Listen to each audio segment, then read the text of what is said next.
तीसरे अध्याय पे चलेंगे और वर्सेस 1 से लेके 11 तक पढ़ेंगे।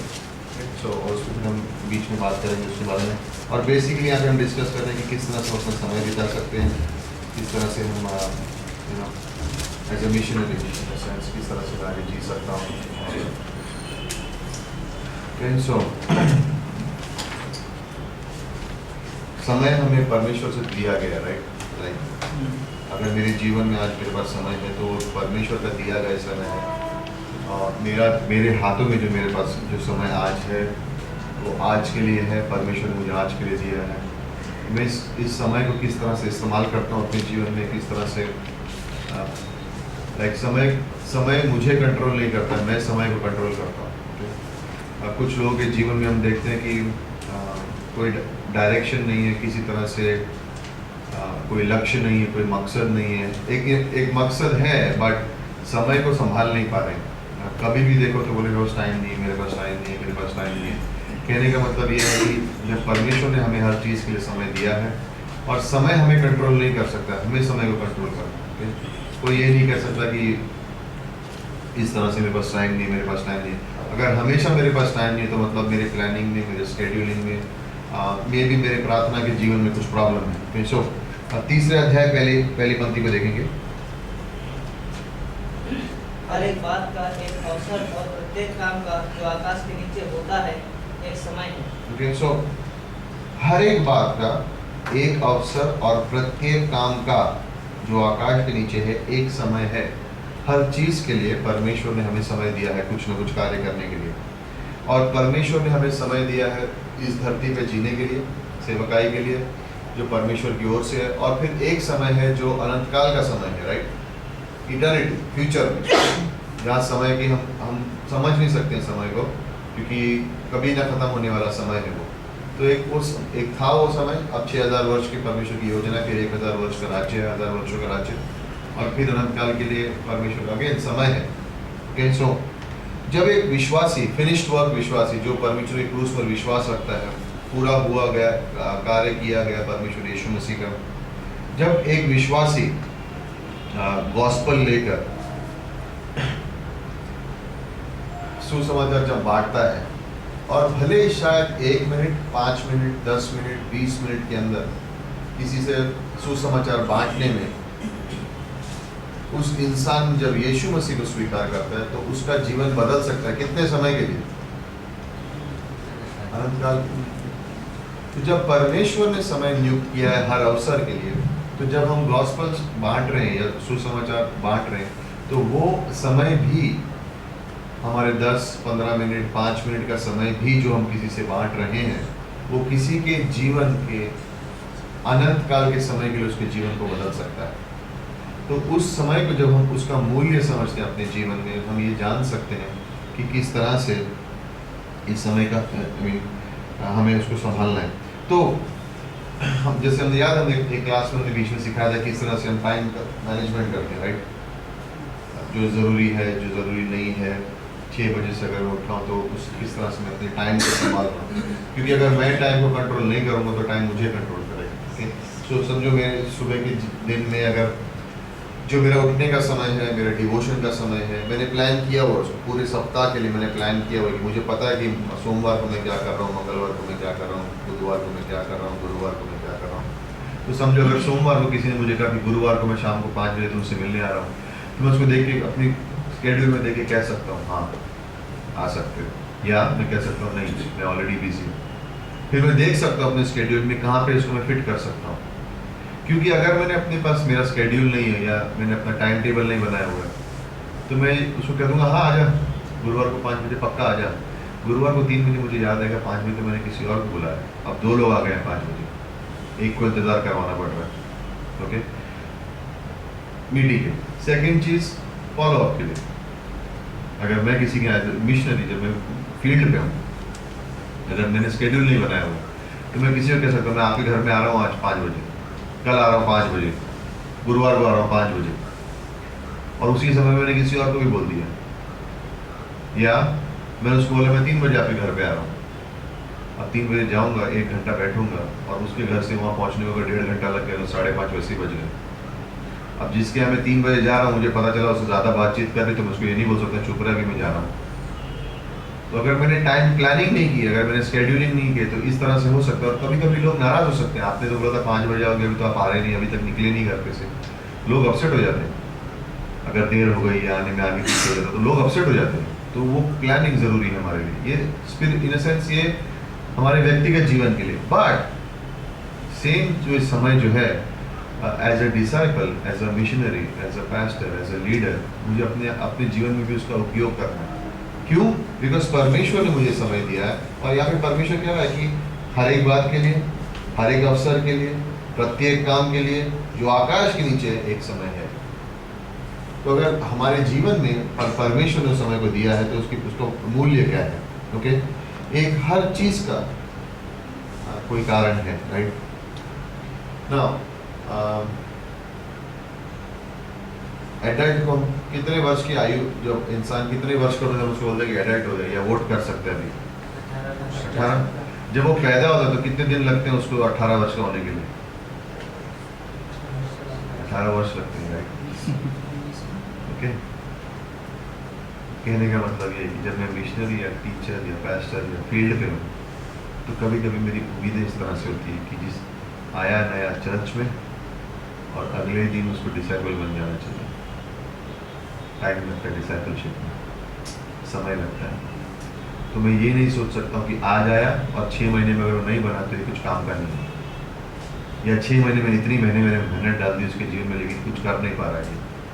हर चीज़ के लिए समय लगता है, राइट। एक बच्चे को बड़े होने के लिए सालों लग जाते हैं, और कुछ बड़ों को बड़े होने के लिए सालों लग जाते हैं, बच्चों की तरह बिहेव करते हैं, यू नो। सो मेच्योरिटी की बात नहीं कर रहे, बट टाइम की बात कर रहे हैं, समय लगता है।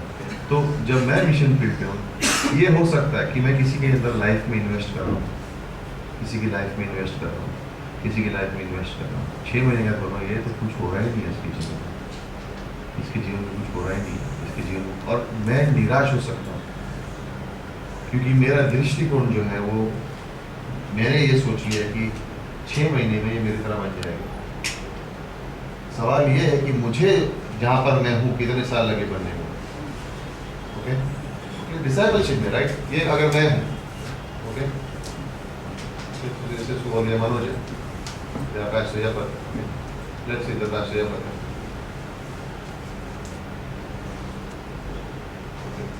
हाँ, फॉर एग्जाम्पल पास्टर या पर आप जब विश्वासी बने, और विश्वासी बन के आज आप जहाँ पर हो, कितने साल हो गए उसको? 25 साल हो गए, तो 25 साल लेते हैं, ओके। और यहाँ मनोज, एग्जाम्पल, मनोज कितने साल हो गए विश्वासी बन के? साल पूछ रहा हूँ, पैदाइश तो मुझे पता नहीं ना कितने साल चले। 30 साल। बट 30 वर्ष का ये, 25 वर्ष का ना। यहाँ पे स्टेप था कि यहाँ पे आप विश्वास में आए, थोड़ा टाइम चला, फिर यहाँ पे शायद बाइबल पढ़नी शुरू की, थोड़ा टाइम चला, किसी ने इनकरेज किया, विजन आया, गॉड ने बोला चर्च प्लांट करना है, यहाँ चर्च प्लांट करना शुरू किया। यहाँ पहले 2 शिष्य मिले, यहाँ 2 और मिले, यहाँ 2 और मिले। अब यहाँ पे लाइफ हम बोल रहे हैं कि चर्च बराबर चल रहा है, करेक्ट ना। अब हम समय को गिन रहे हैं, करेक्ट, क्योंकि हमने समय देख लिया कि इतना समय निकला है। सेम थिंग यहाँ है कि मैं बिलीवर था, ये हुआ, अब रियल में डिसाइपल बन रहा हूँ। लाइक लास्ट 5 साल के अंदर अब मेरे को जीवन में दिख रहा है, पिछले 5 साल में अब मुझे समझ में आया कि रियलिटी में डिसाइपलशिप मतलब क्या है, रियल चर्च मुझे पता चला। सो समझ निकल गया, ओके। ऐसा हो सकता है मेरे जीवन में कि कोई और एक आया मेरे जैसा, और मैं सोच रहा हूँ उसको यहाँ पहुँचना चाहिए, लेकिन 25 महीनों में या 2.5 महीने में मेरे में उत्तेजना है। अब मैं सब जान चुका हूँ, इसके संग मुझे क्या करना है, इस नए व्यक्ति के संग मुझे क्या करना है। फॉर एग्जाम्पल, ये नया व्यक्ति मेरे चर्च में आया, इसके संग मुझे क्या करना है मुझे पता है, क्योंकि मैंने रास्ता चल पड़ा हूँ। जो चीज़ें गलत थी वो मैं समझ गया हूँ, जो मुझे नहीं करनी चाहिए तो मैं इसको बता सकता हूँ। तो इन अ वे मैं इसकी आत्मिक ग्रोथ को जल्दी कर सकता हूँ। करेक्ट है, हो सकता है, पॉसिबल है, बट जरूरी नहीं है कि इसकी मेच्योरिटी लेवल और आपकी मेच्योरिटी लेवल जब हम यहाँ थे सेम हो। हमारे हम सुनाते हैं, जब मैं 6 महीने, जब मैं 1 साल विश्वासी था, तब तक तो मैंने बाइबल 2 बार पढ़ ली थी। बाइबल कॉलेज ज्वाइन कर लिया था, 2 क्लासेस कॉलेज कर ली थी, उन्होंने तो अभी तक मैथ्यू भी नहीं पढ़ा। नाउ ऑफ कोर्स इसको पढ़ना चाहिए, मैथ्यू मैं ये नहीं बोल रहा हूँ, बट मेरा समय जो मैंने बीता है और इसके समय जीवन में जो बीत रहा है, जरूरी नहीं है कि सब सेम टाइम चले। ऐसा भी हो सकता है जो इस आपने 25 साल में किया, ये 2 साल में कर दे या 5 साल में कर दे, हो सकता है। ऐसा भी हो सकता है कि उतना ही टाइम ले। कहने का हमारा मतलब ये है कि हमें परमेश्वर से टाइम मिला है, मैं इसके जीवन में उतना ही इन्वेस्ट करूंगा, राइट। मैं इसके जीवन में इन्वेस्ट करता हूँ, समय बिताता हूँ इसके साथ। क्यों? ताकि आत्मिक रूप से बढ़े, इसके जीवन में भी लंबे समय के लिए चले। अगर मैं एज ए लीडर इसके जीवन में समय नहीं बिताऊंगा, मे भी इतने टाइम के बाद चलना छोड़ देगा और कोल्ड हो जाएगा, फिर उसका जीवन इस तरह से कैसे हो जाएगा। मैं चाह रहा हूँ उसका जीवन इस तरह से जाए ताकि वो मेरे संग जुड़ के, हो सकता है, you know, all those things possible है। कहने के लिए वेरी सिंपल है कि टाइम मैनेजमेंट फर्स्ट। कभी कभी as a believer, as a missionary, as a pastor मैं सोच सकता हूँ हर चीज को जिस तरह से होना होगा, मैं कुछ बदल नहीं सकता। वो हमारा व्यू है, दृष्टिकोण है। कभी कभी हम उस तरह से सोचते हैं कि जिस तरह से हो रहा है उस तरह से होएगा, मैं नहीं कर सकता हूँ इतना। बट इन अ सेंस जब हम उसको ध्यान से इन वर्सेस को जब हम देखते हैं कि क्योंकि हम ये समझ रहे हैं कि परमेश्वर ने हर चीज़ अपने समय में बनाई है, वर्स नंबर 1 में, और हर एक चीज़ का अपना एक समय है। हमारे अंदर वो एटीट्यूड या उस तरीके का भाव नहीं हो सकता है कि मुझे इतना टाइम लगा, तुझे इतना टाइम क्यों लग रहा है। हर एक कैपेसिटी अलग अलग होती है, बट मैं कितना समय इस इंसान के अंदर डाल सकता हूँ, तो वो इम्पोर्टेंट है। ओके, मैं अपने समय के अंदर मैं जज या गेज कर सकता हूँ, समझ सकता हूँ कि मुझे इसके साथ कितना समय बिताना। बिकॉज ये एक इंसान, शुरुआत में कलीसिया में शायद एक ही इंसान हो जिसके नाम टाइम स्पेंड करते हैं, फिर जैसे ही कलीसिया बढ़ेगा एक और आएगा, फिर एक और आएगा, फिर एक और आएगा, फिर एक और आएगा। किस किस के संग समय बिताओगे? हर एक के संग थोड़ा थोड़ा समय बिताना है। जब हम यीशु के जीवन में देखते हैं, उससे सारा समय कुछ लोगों के संग नहीं बिताया, लेकिन 80% समय 20% लोगों के संग बिताया, राइट। 12 लोगों के संग 80% समय बिताया, बिकॉज वो लोग डिसाइपल थे। तो मैं अपने चर्च में या मैं अपने मिशन फील्ड में खोज रहा हूँ कि कौन रियली डिसाइपल है, कौन रियली सीरियस है परमेश्वर के पीछे जाने के लिए। जिसकी जो ज़्यादा सीरियस है परमेश्वर के पीछे जाने के लिए, उसके अंदर अपना समय दूंगा, उसके साथ मुझे ज़्यादा समय बिताना है। हम इस तरह से सोचते हैं कि बेचारा कमज़ोर है, इसको मैं और सिखाऊं। हम लोग गलत सोचते हैं, जो इंटरेस्टेड नहीं है हम उसको इंटरेस्टेड बनाने की कोशिश करते हैं। ओके, बट हम उसके लिए प्रे कर सकते हैं। यू नो, नेचुरल ह्यूमन इंसान किस तरह से सोचता है, अरे इसकी ये नहीं कर पा रहा है, ये नहीं कर पा रहा है, चलो इसके अंदर और समय बिताते हैं। और जो कर रहा है उसको हम बोलते हैं कर रहा है ना, इसको छोड़ दो, इसको तो सब पता ही है। बट एक्चुअली उल्टा है, जो कर रहा है उसको और सिखाओ ताकि वो और इफेक्टिव बन सके। जो नहीं कर पा रहा है उसके अंदर थोड़ा समय दो उसको, क्योंकि उसको टाइम लग रहा है, उसके लिए प्रार्थना करो, एनकरेज करते रहो, कल को वो फास्ट ग्रो होगा। लेकिन अभी अगर वो फास्ट ग्रो नहीं हो रहा है, नेचुरली मैं सोचता हूँ इसको और इसके अंदर टाइम देता हूँ, इसको और सिखाऊंगा, ज़रूरत नहीं है। जो समझ गया और जो दौड़ रहा है उसके साथ और एनकरेज करो, बिकॉज वो जल्दी तैयार हो जाएगा। और वो तैयार होगा तो वो वही करेगा जो आपने किया, वो समय का सही उपयोग कर रहा है। और जो स्लो जा रहा है कोई बात नहीं, जाने दो उसको स्लो, लेकिन एनकरेज करते रहो उसको। 80% समय 20% लोगों के साथ, 20% समय 80% लोगों के साथ ना। अगर हम इसको देखें, मूसा को, राइट, इधर मोसेस है, मोसेस सबसे ज़्यादा समय परमेश्वर के संग बिता रहा है, ओके। बट मोसेस के संग सबसे नज़दीक कौन है? जब देख रहे हो योशुआ आसपास है, योशुआ सीख रहा है, करेक्ट। योशुआ, फिर ओरिजना है, थोड़ा एरन है, फिर सत्तर है, फिर क्राउड है, करेक्ट, भीड़ बाद में, पूरा कॉन्ग्रीगेशन, करेक्ट। सबसे नजदीक कौन था? मूसा के, जहां ये जा रहा उसके पीछे पीछे, तो सबसे ज्यादा समय कौन बिता रहा उसके साथ? ना नेचुरली मैं क्या सोचता हूँ, मुझे इनको ध्यान रखना, तो इनके पीछे पड़े रहो। अगर मैं इसको इग्नोर नहीं कर सकता, इसको ट्रेन करो। अगला लीडर यहाँ खड़ा है। एज लीडर्स, मिशनरीज, पास्टर्स, हम अगले लीडर की खोज कर रहे हैं। अगला लीडर कौन है? ओके, कॉन्ग्रीगेशन रहेगी, लेकिन अगला लीडर कौन है? मैं लीडर को पकड़ लूँ, लीडर को ट्रेन कर लूँ, तो मेरे इन सेंस अब मेरे दो नहीं, अब मेरे चार हाथ हैं। अब मेरा एक मुंह नहीं, अब मेरे दो मुंह हैं, राइट। जहाँ पर मैं नहीं जा सकता, मैं उसको वहाँ भेज सकता हूँ। अगर उसको डिसाइपल किया वो सही तरीके से, तो जो मैं मेरा दिल पे है उसका सेम हार्ट होगा, वो जाके वही कम्युनिकेट करेगा। अगर अब मैंने दो लीडर बना दिए तो क्या होगा? अब मेरे 6 हाथ हैं, मैं सब जगह नहीं जा सकता, लेकिन मैं उनको भेज सकता हूँ। मैंने 3 डिसाइपल बना दिए जो मेरी तरह है, राइट, जो परमेश्वर को उनको सिखाकर। अब मेरे 8 हाथ। टाइम, लाइक किसके अंदर मुझे टाइम स्पेंड करना है, किसके संग मुझे टाइम स्पेंड करना है। मैं परमेश्वर के संग टाइम स्पेंड करता हूँ, उसकी मैं मूल्य रखता हूँ, ओके, वैल्यू है उस समय की। यूसुफ जिसके संग भी जुड़ता था वो इंसान आशीषित हो जाता था, करेक्ट। क्यों? क्योंकि यूसुफ जब परमेश्वर के संग समय बिताया था, उसके अंदर वो बड़ा था, इसलिए परमेश्वर ने उसको आशीष दिया। इसलिए वो जिसके संग जुड़ा उनको भी आशीष मिला उसके जीवन के द्वारा, राइट। उसको बोलते हैं ब्लेसिंग बाय एसोसिएशन, राइट। किसी की संगति से मुझे आशीष मिलता है। कुछ लोगों के संग आप जुड़ जाओ और आपके जीवन में आशीष आएंगे। क्यों? बिकॉज उनकी वो आत्मिक है, परमेश्वर के जीवन में उनका आशीष है। क्यों? परमेश्वर से करीबी रिश्ता, संबंध है। सो बेसिकली जब उसके बारे में हम सोचते हैं तो यहाँ पर हम देखते हैं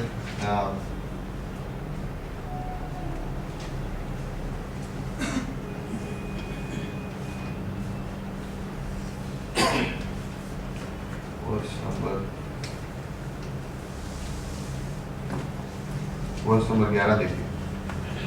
उसने सब कुछ वैसा बनाया, उसने सब कुछ ऐसा बनाया कि अपने अपने समय पर वे सुंदर होते हैं। सब कुछ ऐसे समय में उसने ऐसे बनाया कि वो सुंदर होते हैं। सेकंड चीज, फिर उसने मनुष्य के मन में अनादि अनंत काल का ज्ञान उत्पन्न किया है। मनुष्य के मन में अनादि अनंत ज्ञान का उत्पन्न किया। फॉर एग्जाम्पल, उदाहरण किस तरह से समझते हो? बीच पे चले जाओ, जो बीच पे खड़े हो, एक तट से हम उधर देखते हो, पहला ख्याल मन में क्या आता है? ये पानी तो खत्म ही नहीं हो रहा। क्यों हम सोचते हैं उस तरह से? किसने डाला है वो मन में? ये वर्ष है। कैसे पता है मनुष्य को कि जीवन कभी खत्म नहीं होगा, चलता रहेगा? ये वर्ष है, परमेश्वर ने हर इंसान के मन में डाला है। इसलिए जब हम गॉस्पेल के बारे में सोचते हैं और अनंत जीवन के बारे में बात करते हैं, मनुष्य के मन में कहीं ना कहीं वो थॉट है, परमेश्वर ने डाला है उसके अंदर। इसलिए जब हम इटर्निटी के बारे में हम बात करेंगे लोगों से, मरने के बाद कहाँ जाओगे, लोग जवाब देते हैं, चाहे वो कोई भी धर्म के हो, वो जवाब देते हैं। क्यों? उनके हृदय में परमेश्वर ने वचन डाला हुआ है। उनको पता नहीं है, राइट, उनको पता नहीं है, लेकिन परमेश्वर ने डाला हुआ है। वो वर्ष को सॉरी फिर से पढ़ेंगे। उसने सब कुछ ऐसा बनाया, अपने अपने समय पर वे सुंदर होते हैं। फिर उसने मनुष्य के मन में अनादि अनंत काल का ज्ञान उत्पन्न किया है। तो भी जो काम परमेश्वर ने किया है वह आदि से अंत तक मनुष्य समझ नहीं सकता। वर्ष नंबर 14।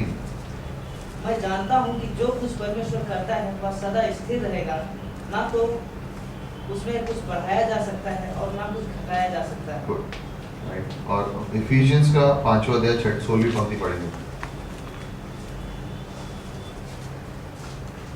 इफिशियंस 5 और 16। अवसर को बहुमूल्य समझो क्योंकि दिन बुरे हैं। ओके, अवसर को आप क्या बोलते हो? मौका, राइट। अंग्रेजी में एक्चुअली अवसर नहीं है, अंग्रेजी में समय है।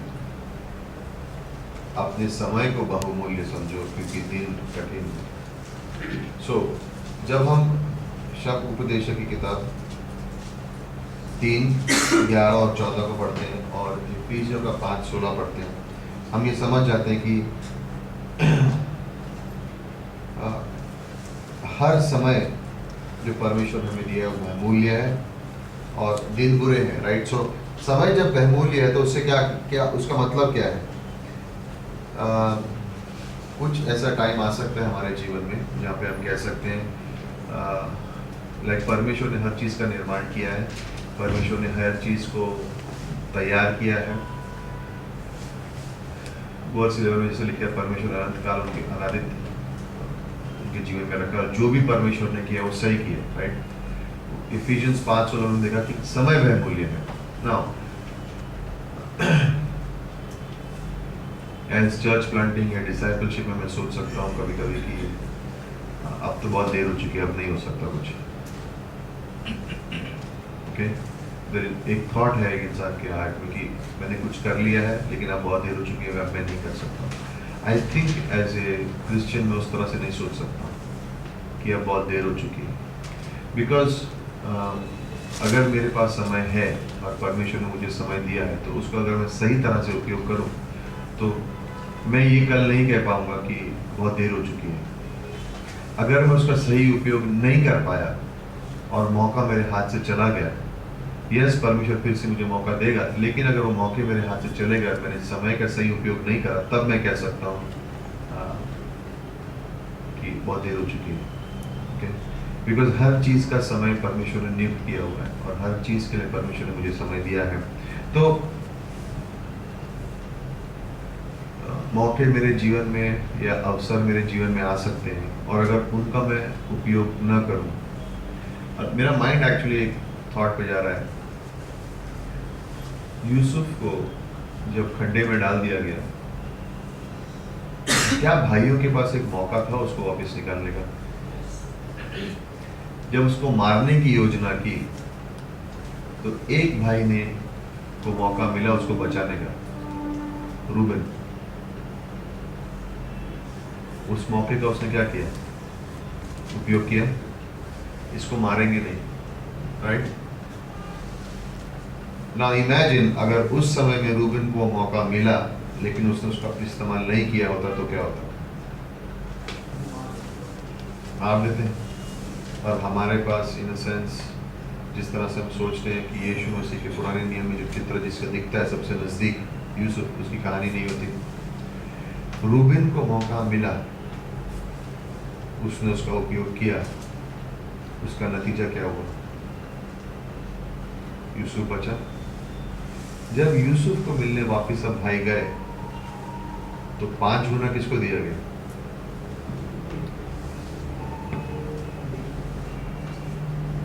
पांच गुना किसको दिया गया? सबसे छोटे भाई को। हाँ बता।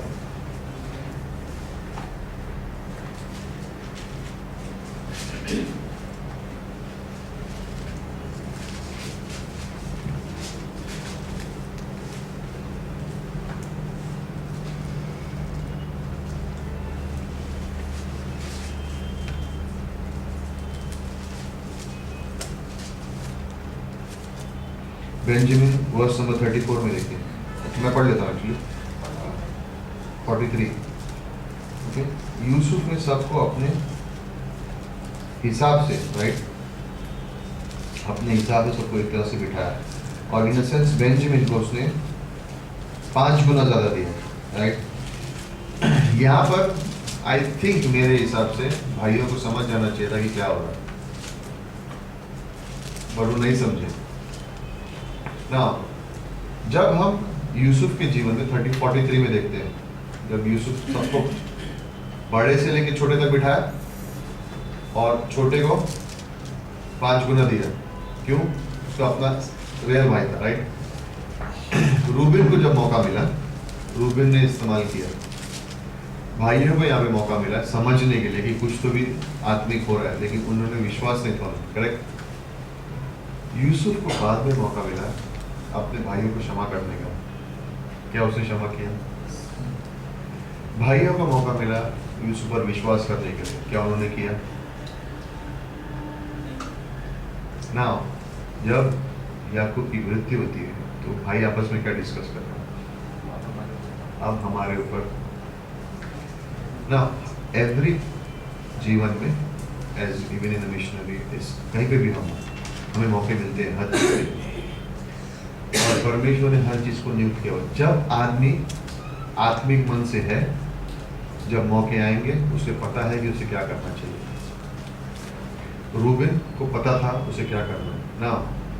जब आकाल पड़ा हुआ था और इवन यूसुफ के जीवन के संग जुड़ने के आशीष पाने के बाद भी उसके भाइयों ने उस पर विश्वास नहीं किया। उनके पास बहुत से मौके थे लेकिन उन्होंने विश्वास नहीं किया ना। पौलुस फिलिक्स से बात करता है, राइट, और पौलुस प्रचार करता है 3 राजाओं को, और एक उसमें से कहता है तुम तो ऐसे प्रचार कर रहे हो कि मानो मैं विश्वासी बन जाऊं। उसके पास मौका था विश्वासी बनने का, राइट, समय नियुक्त था, प्रचारक सामने खड़ा था, प्रीचिंग हो रही थी, लेकिन मौके का फायदा उठाया। मूसा फिरौन को प्रचार कर रहा है इन अ वे, विपत्तियों के द्वारा, मेरा परमेश्वर यहोवा। कौन है तेरा परमेश्वर यहोवा? मौका था विश्वास करने का, नहीं किया।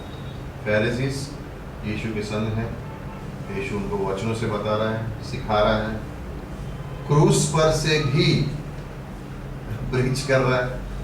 मौका था, अवसर था, क्या उन्होंने उसका फायदा उठाया? नहीं। नेचुरल इंसान, स्वाभाविक मनुष्य मौके का फायदा नहीं उठाता, ये सोचते रहे कि एक और आ जाएगा, एक और आ जाएगा और एक और आ जाएगा। आत्मिक मनुष्य जब उसको मौका मिलता है उसका फायदा उठाता है, बिकॉज वो जानता है कि ये परमेश्वर का नियुक्त किया गया समय है और परमेश्वर के द्वारा ये मुझे मौके मिलेंगे, right. Like in a sense, जब मैं मिशनरी हूँ या मैं डिसाइपल हूँ या मैं पैस्टर हूँ या मैं टीचर हूँ या मैं प्रीचर हूँ, मेरा समय परमेश्वर के हाथों में है। सारी घटनाएं को परमेश्वर ने नियुक्त किया हुआ है और हमें कहा गया है कि समय को व्यर्थ ना करें, उसका सही तरीके से इस्तेमाल करें। सो इसलिए दूसरे तिमोथी 4:2 में पौलुस ने तिमोथी से क्या कहा? तैयार रहे। कब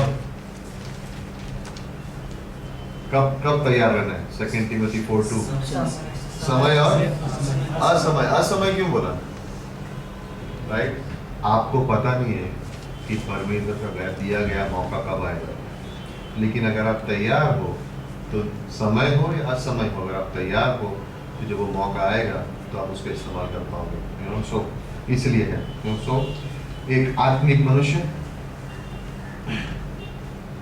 समय को और मौकों को दोनों को समझता है। ओके, और शिष्यता में समय लगता है और कभी कभी बहुत ज्यादा समय लगता है, लेकिन कभी ये मत कहना छोड़ो यार, भूल जाते हैं उसके बाद, क्योंकि आपको पता नहीं है कि जिसके अंदर आप समय बिता रहे हैं। आई थिंक कल हम जब बात कर रहे थे तो आई थिंक आशिका ने भी एक इलस्ट्रेशन दी थी कि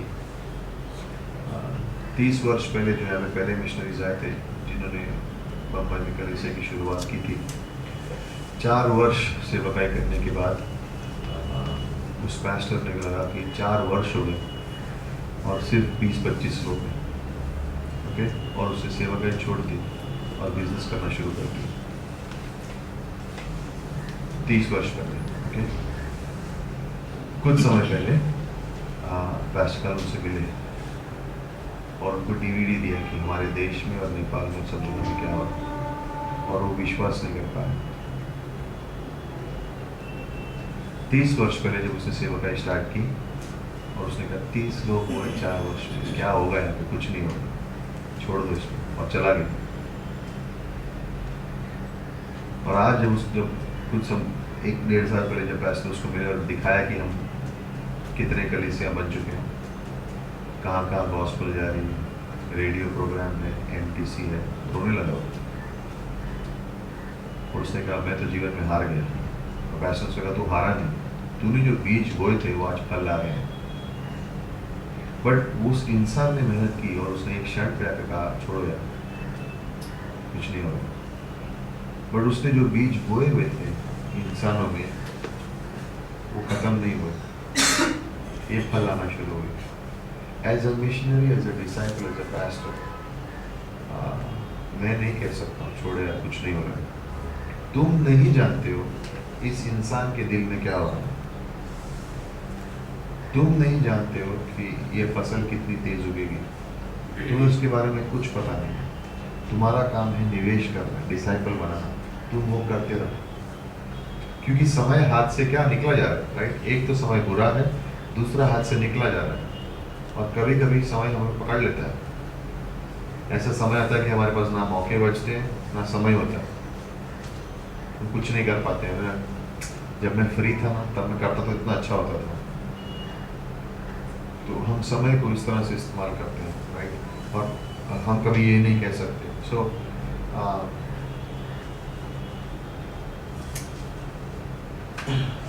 शिष्यता में धीरज रखना, पेशेंस बहुत इंपॉर्टेंट है।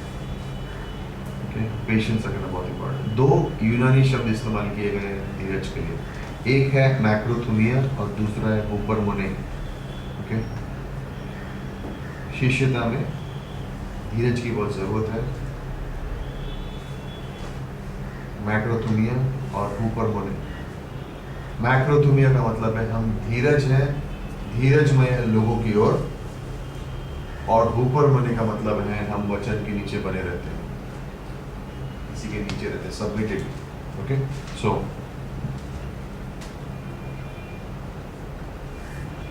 दूसरा तीमुथियुस 3:10 पे चले। सेकंड तीमुथियुस 3:10।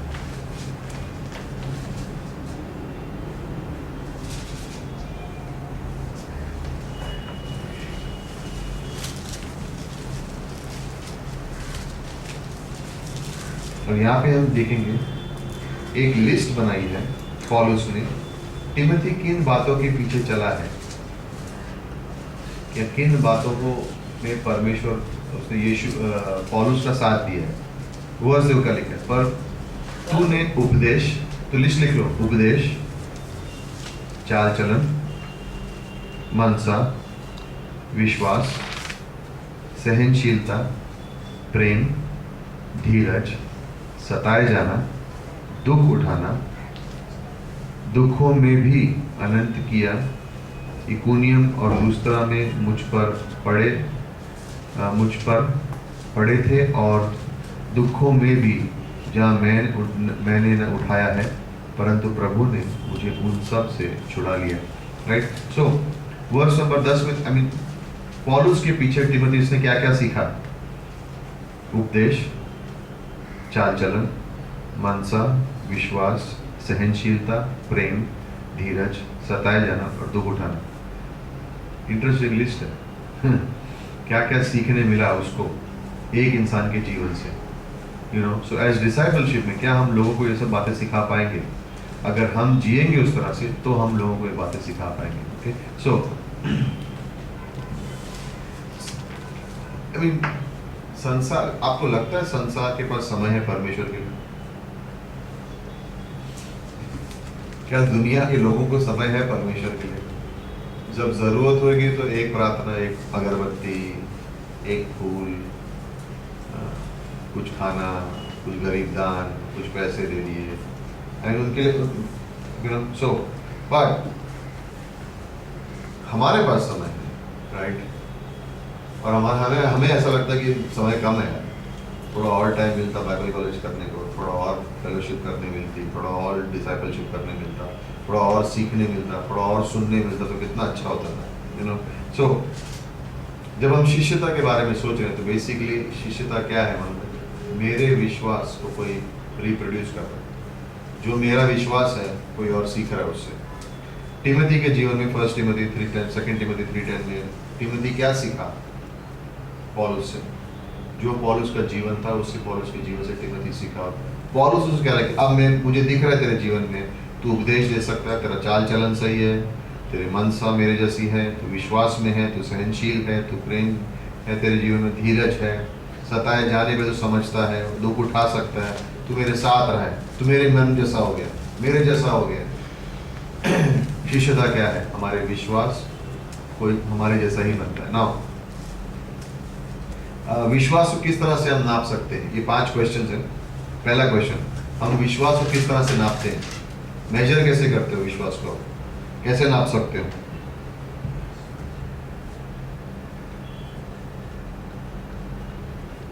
अभी आपको जवाब देना, मैंने दिया। हम विश्वास को किस तरह से नाप सकते हैं?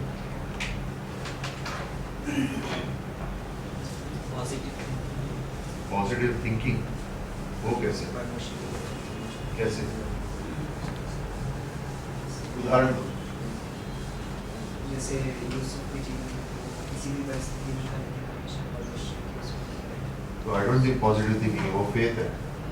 तो दूसरे के जीवन के अंदर फेथ को किस तरह से नाप सकते हैं, या हमारे जीवन में फेथ को किस तरह से नाप सकते हैं?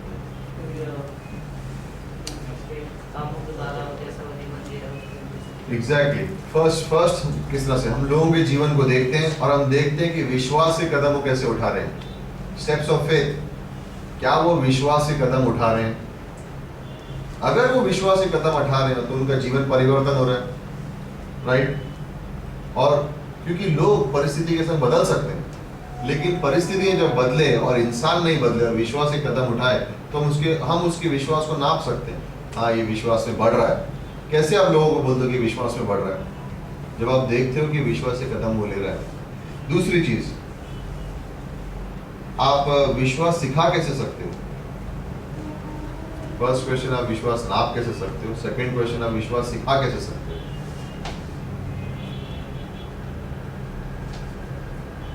Any idea? इतना मत लिखो कि सवाल ही क्लास ही भूल जाओ। सवाल पूछ रहा हूं, सब लिख रहे हैं। आप विश्वास को नाप कैसे सकते हो, हमने बात करी, लेकिन विश्वास को सिखा कैसे सकते हो?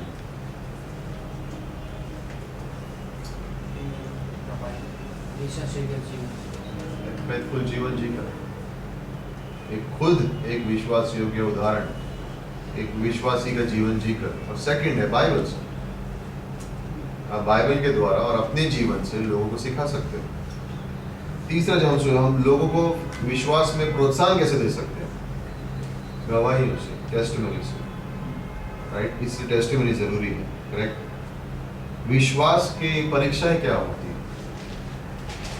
विश्वास की परीक्षा मे भी मेरे पैसों में, मेरे स्वास्थ्य में, मेरे संबंधों में, इन सेंस परीक्षा आ सकती है। उस वक्त मेरा विश्वास क्या करता है, राइट? मेरे ट्रायल ऑफ फेथ है, राइट?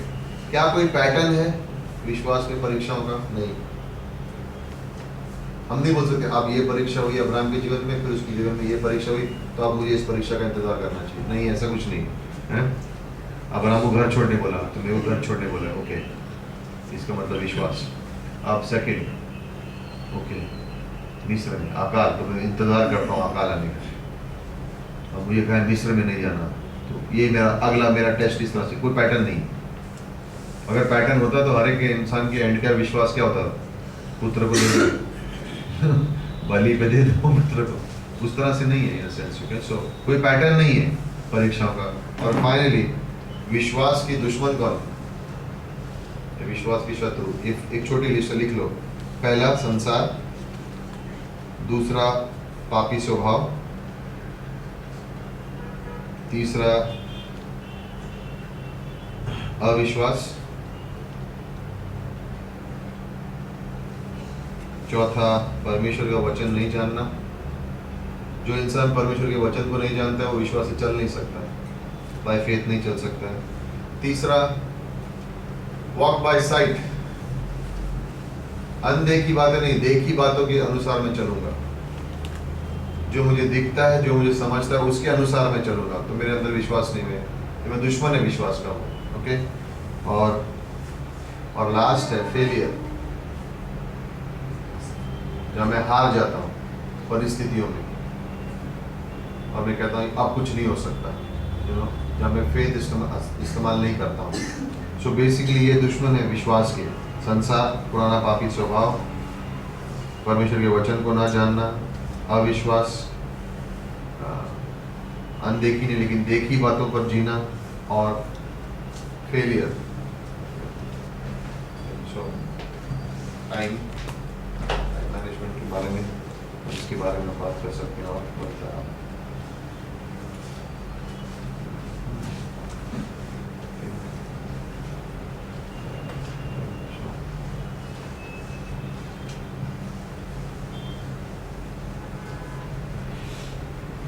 so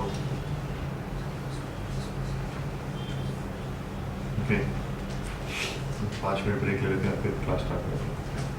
ब्रेक ले लेते हैं। Next class